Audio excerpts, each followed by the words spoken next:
Hello, Spencer Farms here. Some people have asked about where I am all the time, so I thought I'd make a little video of my retreat, homestead, whatever you want to call it. I've been working on it for about 20 years. When I bought it, it was just trees, barely even a road into the place. Logging road was all it was. I bought a dozer and a motor grader and tractors, other implements, toys, all kinds of things, trying to figure out how to beat these rocks into submission. And this is as far as I've made it in 20 years, but it makes me pretty happy. Now I've got a well, water, electricity, sort of. That barn you saw right there, little garden shed there, that's where my generator is. And you can just barely see on the roof I've got a couple solar panels. The solar panels run all my small incidental loads like lights, an RV pump in there. I've got, I'll show you later, but way up on that hill, way up there, I've got that's where my well is, and I've got a water tank up there. And that gravity feeds down to my trailer, which gives me about 14 psi of water. Now I feed that straight into my pump in there 9 months out of the year when it doesn't freeze, and it boosts it up to about 30 psi. So that works good for showers, everything. It's just like, yeah, pretty much like normal city water. I got my 100 gallons of propane there. That runs my stove, my water heater, and my, I guess that's about it. My stove and my water heater.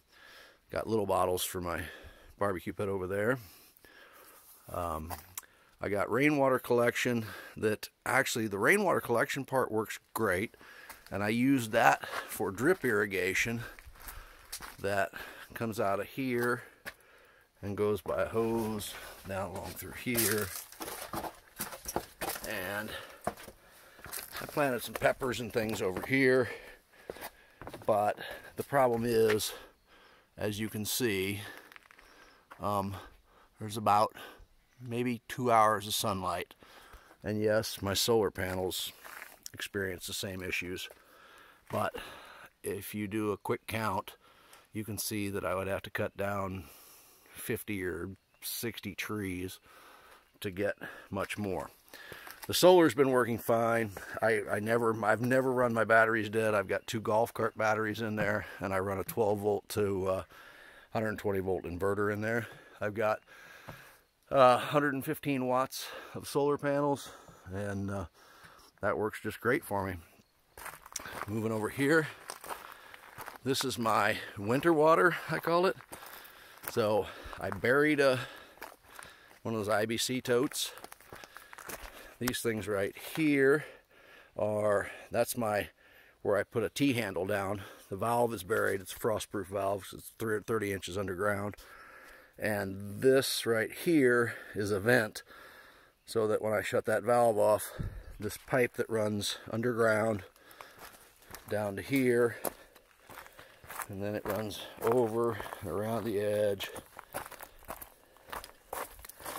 and ultimately comes out right here. Now, that is intended to always be drained, so that all slopes downhill. The vent at the top means that when I close the valve, this will all drain out. Now, what I do with that is, in the wintertime, there's 275 gallons of water in there, and I don't use that much. So I fill that in the fall, and around here in southern Missouri, it's really kind of rare. We only get a few weeks of really below zero, below freezing all the time weather. So there are lots of opportunities when it's above freezing that I can refill that, although I don't think I'll have to. I used to haul water in the back of my truck during the 3 months, and so from December until about March 15th to March 30th, In those times, what I do is I just fill up the tank that's inside the heated space, and then that's what I draw on for the weekend. And then at the end of the weekend, I blow all the lines out, winterize it so I don't have to run the heat all week. But that tank up there will allow me not to have to haul water, because I do have a well here. It's just to run the well, I have to drag my generator out and pump it up, and then pump it into a tank and hold it. And if it's below freezing, pipes will as soon as the water stops flowing, it will freeze up. So this should alleviate my need to haul water that's buried 30 inches deep, and it's I think that's going to work fine. I haven't gone through a winter on it yet. This is really a neat thing that Cabela's sold this. So this is a remote. It's a 3,500 watt.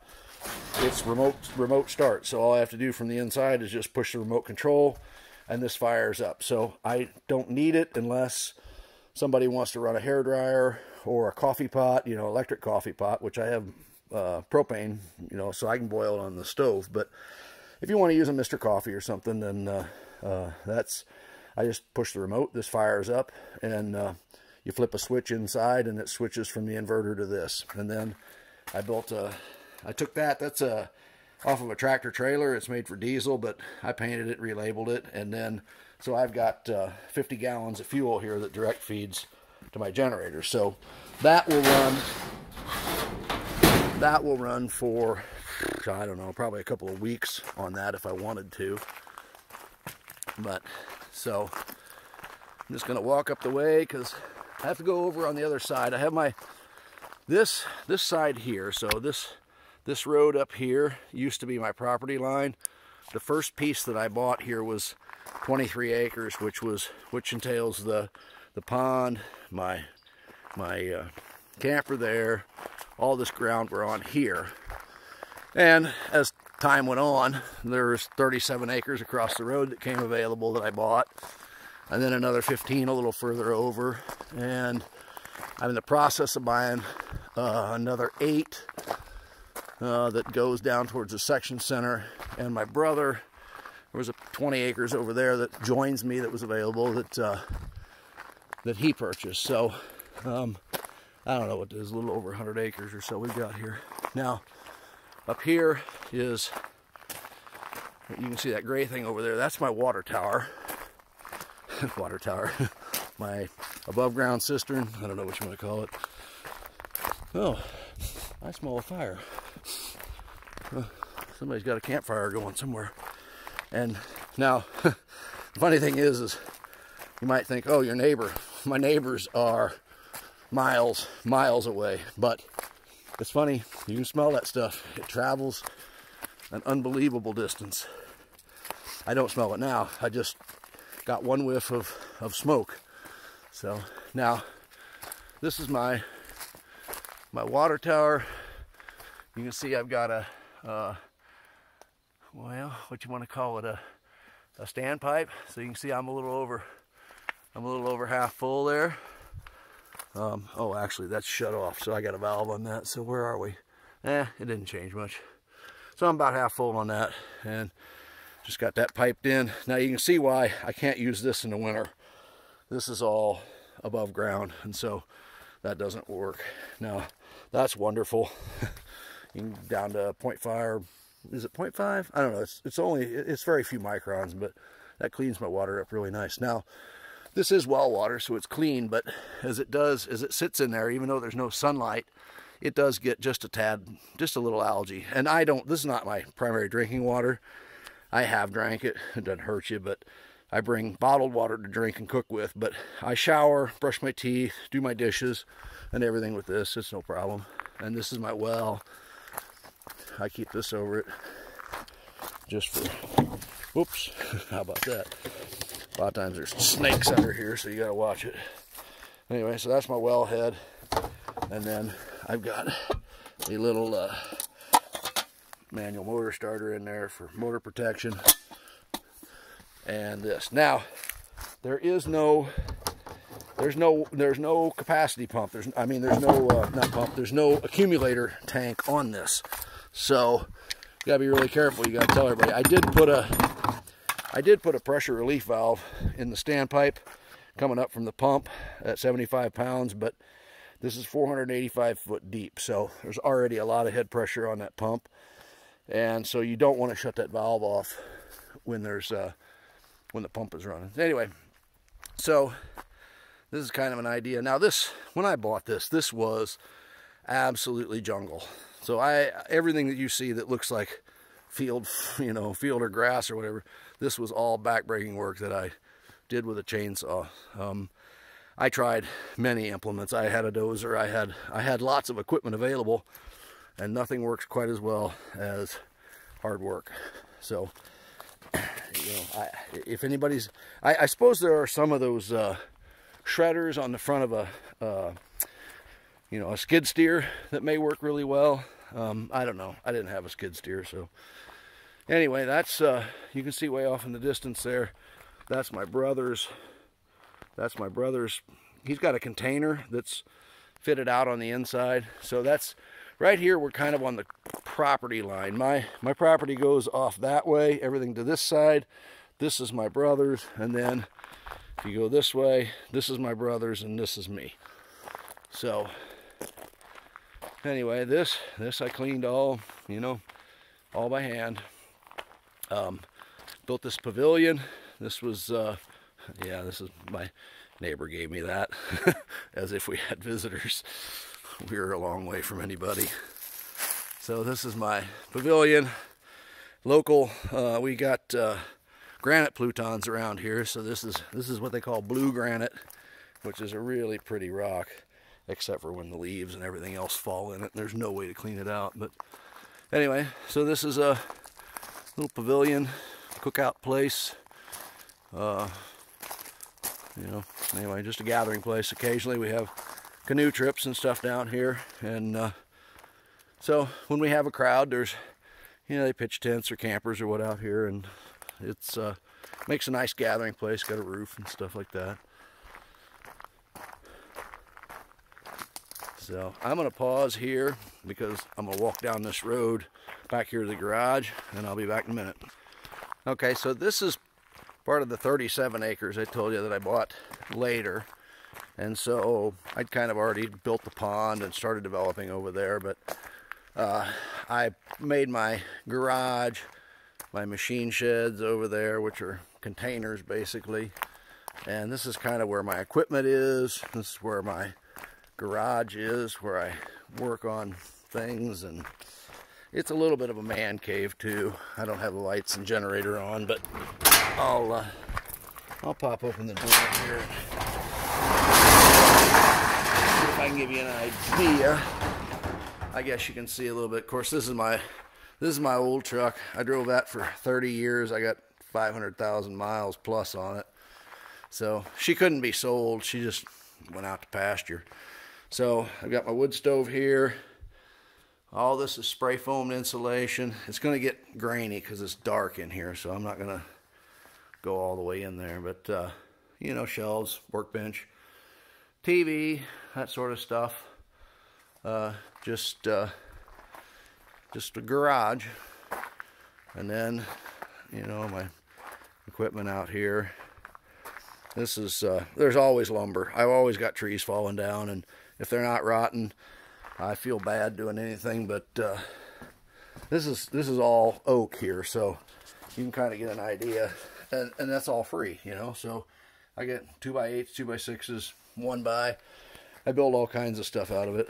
And then what can't be used, this is my heat, and then of course I built this out of, you know, pines that, you know, just little pine, no, I wouldn't call them saplings, but small pine trees and stuff. And I think I got that trailer for $300 or something, and so I thought that it would be good to tow it out to where we cut wood and then bring it back, but it turns out it's kind of harder to move than all that, so it's easier just to kind of bring the wood back.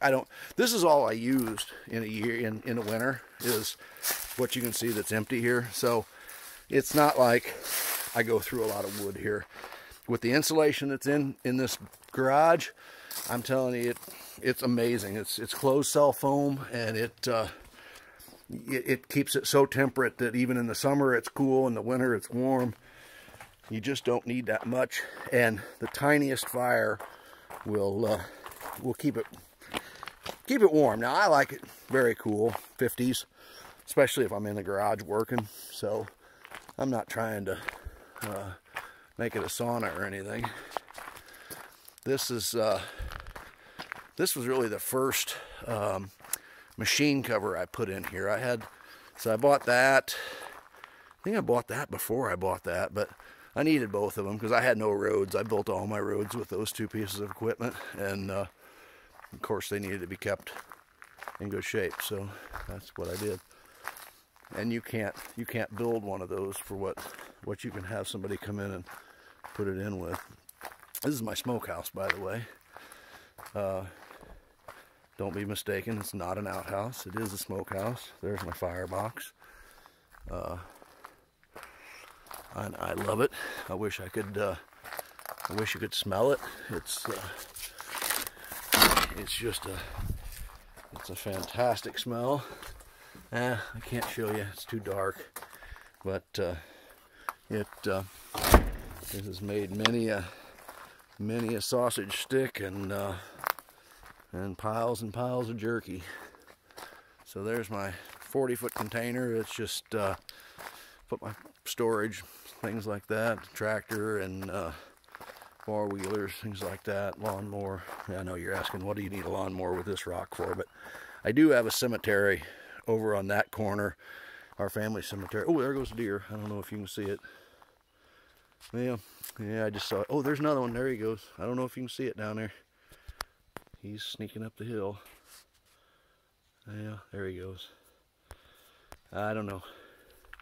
Yeah, two deer down there, and it's not a surprise because I'm not gonna walk all the way down this hill, but you can see this right here is my food plot, which has clover and radishes. No, not radishes. Excuse me, turnips. Clover and turnips in it, which they love the greens, but there's also some corn out there. So anyway, this is an old creek bed, or I say an old one, it's still a creek bed, but I corralled the creek over on the other side and then leveled all this out. And up this way, there's a road that goes out to the other side of my property that way. And this creek goes on down to a county road about a mile down that draw. Nah, 3/4 of a mile down that draw.